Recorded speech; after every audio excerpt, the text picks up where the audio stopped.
adalah gembalaku, takkan kekurangan aku.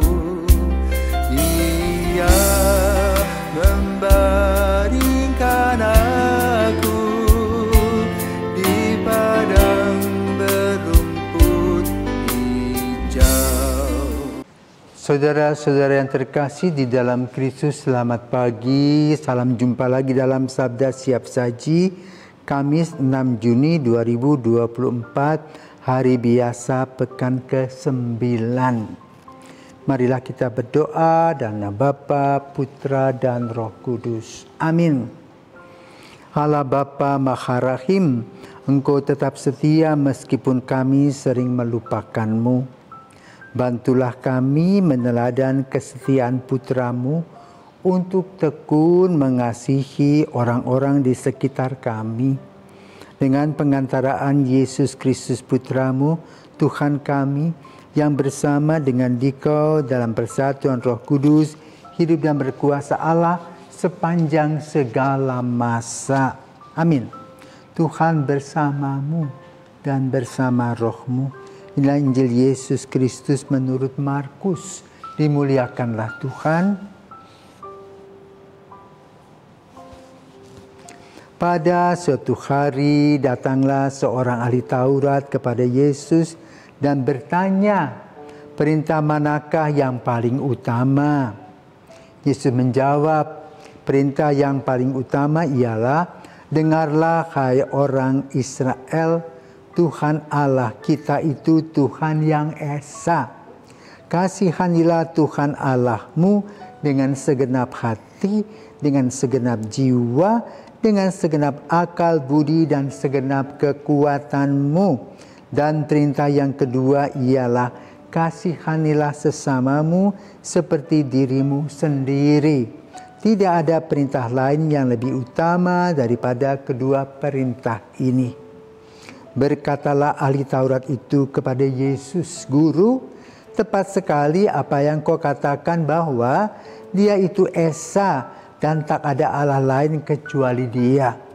Memang mengasihi Dia dengan segenap hati, dengan segenap pengertian, dengan segenap kekuatan, serta mengasihi sesama manusia seperti diri sendiri jauh lebih utama daripada semua kurban bakar dan persembahan. Yesus melihat betapa bijaksananya jawaban orang itu. Maka ia berkata kepadanya, engkau tidak jauh dari kerajaan Allah. Dan tak seorang pun masih berani menanyakan sesuatu kepada Yesus. Demikianlah sabda Tuhan, terpujilah Kristus. Saudaraku, selamat pagi. Kita tinggal di sebuah rumah. Rumah macam apa yang kita miliki? Apakah rumah berupa tenda atau rumah yang mempunyai struktur? Kalau kita tinggal di rumah tenda, maka kalau hujan kita bingung. Tapi kalau kita tinggal di sebuah rumah yang fondasinya kuat, maka ketika angin dan hujan datang, kita duduk dengan tenang di dalam rumah. Maka kehidupan kita juga harus mempunyai satu kerangka atau frame. Karena manusia diciptakan oleh Allah dengan nefes, roh Allah, ruah Allah. Maka manusia diberikan oleh Tuhan karena ruah itu akal, budi, dan hati yang sehat. Ia bisa mengatur dirinya, kapan bangun pagi, kapan tidur malam, kapan makan, lalu menemukan banyak hal yang berkaitan dengan sarana dan prasarana kehidupan kita. Tetapi alih-alih kita sibuk dengan dunia, jangan lupa yang pertama itu takut akan Allah.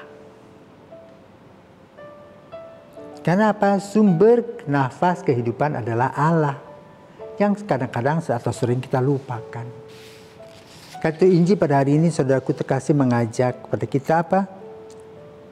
Dengarlah hai orang Israel, Tuhan Allah kita itu Tuhan yang esa, satu-satunya, tiada yang lain. Maka kita harus menyembahnya, bersyukur kepada Tuhan. Karena apa? Tuhan telah menciptakan kita, Tuhan telah memberikan kepada kita ruang dan waktu, Tuhan sudah memberikan kesempatan kepada kita, kesempatan untuk hidup dan mengisi hidup. Maka kasihilah Tuhan Allahmu dengan segenap hati, segenap jiwa, segenap akal budi, segenap kekuatan. Itulah kunci utama. Jadi boleh katakan vertikal ya. Allah manusia ke bawah, manusia Allah ke atas. Vertikal dan horizontal berbentuk salib.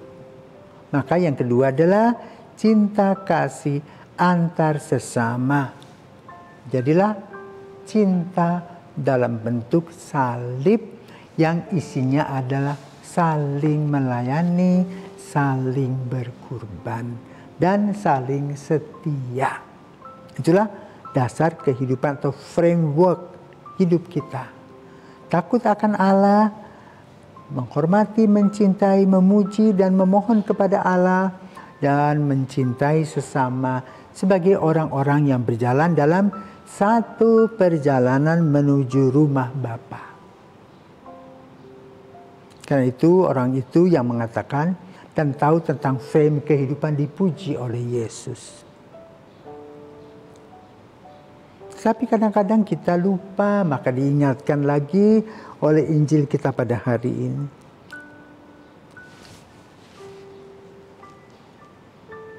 Maka dikatakan ini ya. Memang mengasihi Dia dengan segenap hati, dengan segenap pengertian, dengan segenap kekuatan, serta mengasihi sesama manusia seperti diri sendiri jauh lebih utama daripada semua kurban bakar dan persembahan. Jadi barang-barang sebagai ganti, uang atau apa itu nomor 2. Tapi hati kita harus terbuka satu sama lain dalam cinta sesama sebagai ekspresi cinta kita kepada Tuhan dalam bentuk tanda salib tadi. Maka berbahagialah kita yang selalu setiap hari membuat tanda salib dalam Bapa, Putra, dan Roh Kudus. Amin. Artinya apa?